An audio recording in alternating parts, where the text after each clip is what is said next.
Welcome back to On Texas Football. I'm Jeff Howe, joined by CJ Vogel. We're going to look at two areas today where Arch Manning improved the Texas offense year over year. Now, CJ, as we went through the year, we talked a lot about Arch's improvement, the trajectory going up at the end of the year, but there's still two statistical areas that really stand out to me.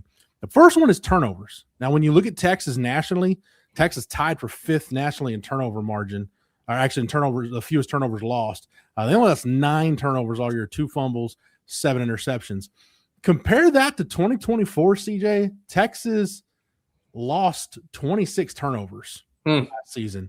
And we know a lot of those were in the red zone. There were some games where the margin of victory probably could have been a lot more had Texas not turned the ball over. Mississippi State, Texas A&M, or some of those games that come to mind.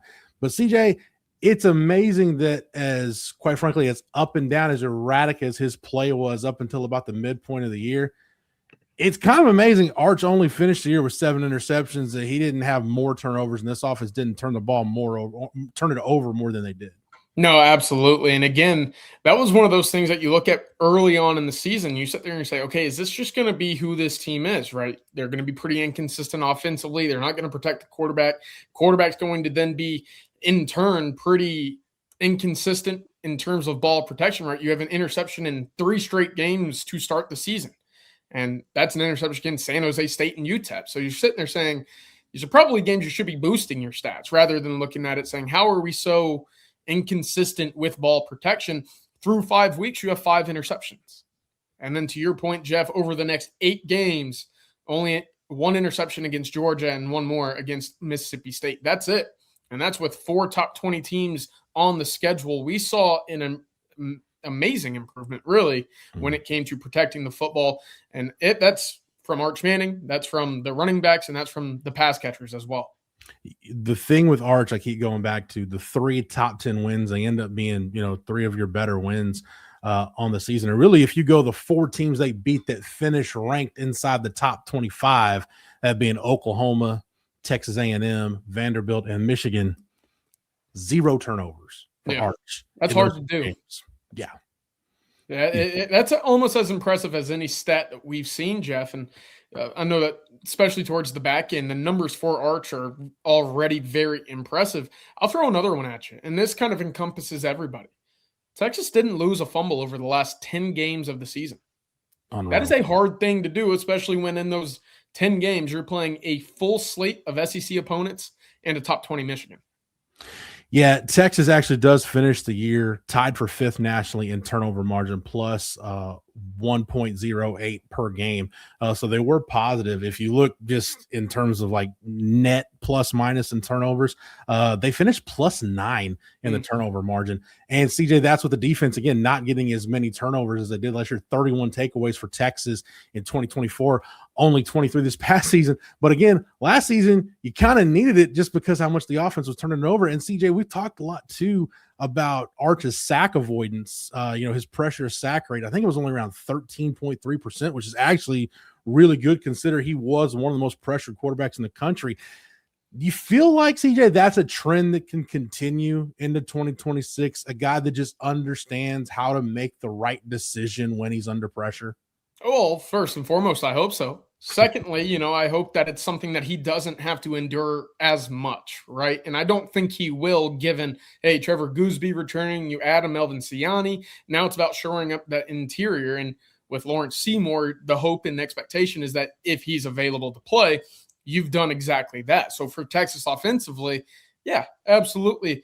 The other thing, and, something that I think is something that we'll see as the season progresses, how does that run game help you? Because for, a good majority of the season, teams didn't have to adjust to having 7 or 8 guys in the box to play the run. They could play with a light box and know that that run game isn't going to hurt them necessarily, right?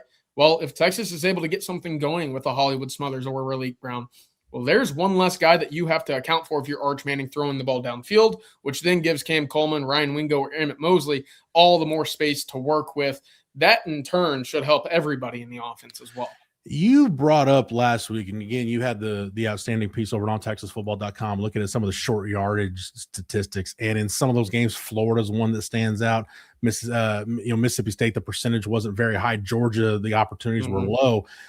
This offense routinely got itself behind the chains. And I think, CJ, that to your point, the run game, I think where it can help you is you look at Texas on third down in 2025, 73rd nationally in third down conversion rate, 39.2%. That's not good enough. But again, if you're able to protect the ball, and we'll get to the red zone numbers here in a minute, the run game could make up that margin for error where, hey, you don't just need to snap it to Arch on 3rd and 7+ and just hope that he makes a really good play to keep the chains moving. You hope that you could put yourself in more conventional, manageable down and distances to go on third down.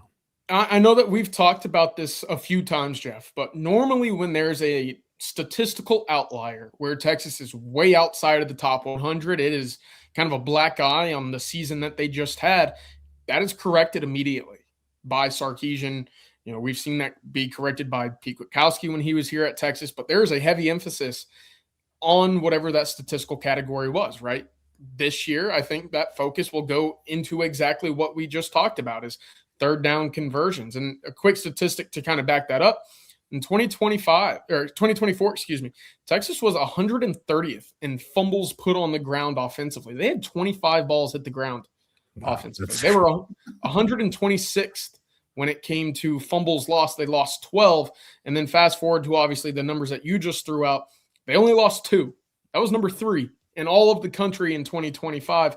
That is what we're talking about here. So when it comes to third down conversions, staying ahead of the chains, making sure that you're in opportune positions to continue drives and move the chains, that's something that I have to imagine starting the minute all of these guys arrived on campus. The focus is do your job, stay ahead of the chains, make sure that we can move the ball because we have the pieces to do so as long as we don't shoot ourselves in the foot.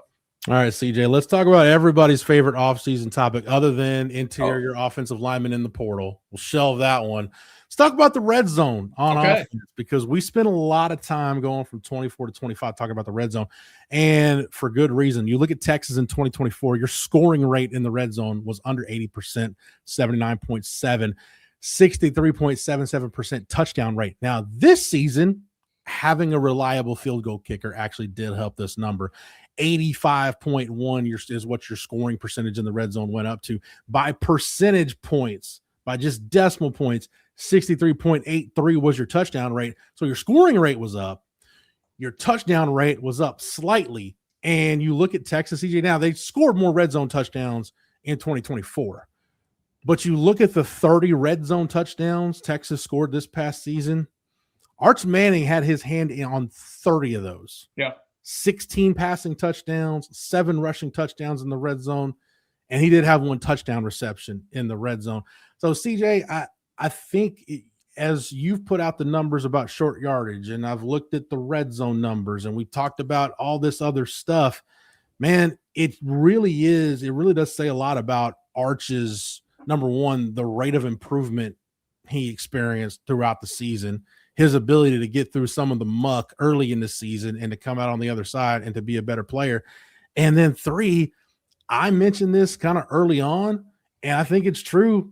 The identity of the Texas offense in 2025 was Arch Manning, because when he was at his best, there's no question you were at your best as an offense. No, absolutely. And again, you go back to that Ohio State game where you get to the red zone twice, and obviously the goal line stand is an important one when you only score 1 touchdown and you lose by 7 points. But that's an area that I think looking back on, the staff says, hey, we probably would have utilized Arch Manning a couple more times from the 1 or gotten more creative with him and his legs. The thing is, and I was wondering this as you were going down this rabbit hole, Jeff, or at least this conversation. In 2024, it was obviously very frustrating. Coming off of 23, where the red zone was an issue, 24 is more of the red zone issues. And you sit there and say, okay, well, why is that the case? Well, Texas got to the red zone around 4.5 times a game. That was amongst the best in the entire country. So they're moving the ball. They're getting close to the red area. And then obviously, because of the higher volume, there's more opportunity for you to not convert, and thus some of the frustrations. Texas, especially in the first half of this year, was not reaching the red area, not at a consistent level, not at an elite level. And then obviously against Oklahoma, Kentucky, Georgia, they hit a wall there as well. So going into 26, the conversation is, how do you find the consistency to move the ball down the field and then punch it in. Well, to your point, as long as Arch is your guy, you're going to have the ultimate and probably best fallback option in all of the country. And that's just, hey, go figure it out. Something that I think Sark leaned on very heavily when it was Roshan and Bijan in the backfield as well. Yeah, and I think you mentioned something too when you're talking about the fumble problem year over year and getting that corrected.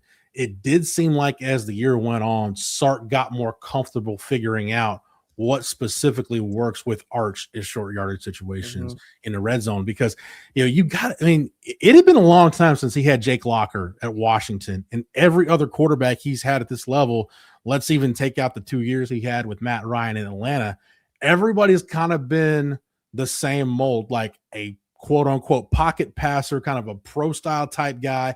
He might have had some functional athleticism. He might have had some plus athleticism, but none of those guys he really designed a run game around, except for maybe the one game where he called plays for Jalen Hurts in a national championship game at Alabama before he went to the Falcons. But this is the first time, CJ, where he's had a true dual threat quarterback where he can hurt you with his arm as equally as he can hurt you with his legs. And I think, too, adjusting to Arch's physicality. I know that's something, hey, you want to protect your quarterback. You want to insulate him. And Arch is a smart runner. But I think that was an adjustment for Sark to get his head wrapped around, okay, as weird as this is a quarterback who, like, he needs to get calloused up a little bit to get into the flow of the game. It's just, it's an unusual thing. And I think he eventually did wrap his head around it. Yeah, I look, for a few reasons, I applaud Sark with how Arch developed. Obviously, he's the guy that is in the room watching tape with them the most. But beyond that, to your point, figuring out that he's got to get hit earlier, getting him into the game a little bit earlier. Then on top of that, I know that we've talked about it in the red area. Sark, for the most part, doesn't like replaying the hits, right? Yeah. We don't see that whip route or, a post corner or anything along the lines of that for a short comeback route. The one-on-ones that we saw with Xavier Worthy or Isaiah Bond, Matthew Golden, something like that. But he did play the hits with Arch Manning. And that's something that as long as he is there, I think he can say, again, our biggest fallback option is saying, hey, our 6'4", 230-pound quarterback can go get us a yard or two if we absolutely desperately need it. Yeah, absolutely. So we talked about red zone, talked about turnovers. Hopefully those two trends continue in the right direction. And then third down and just being able to put the ball in the end zone from wherever, just score more points and, again, stay on the field a little bit longer. Hopefully some of those other trends start going in the right direction. And what should be is expected to be Arch Manning's last year on the 40 acres. CJ, thank you for the knowledge and expertise. As always, thanking to Matthew behind the scenes for producing it. Just want to remind everybody, get over to ontexasfootball.com. Anytime we get news, that's where we drop it first. So make sure you're subscribed over at ontexasfootball.com. That way you're not missing any of our Longhorn coverage all year round. For CJ, for Matthew, for the entire On Texas Football staff, I'm Jeff Howe. Thank you so much for watching and listening. And until next time.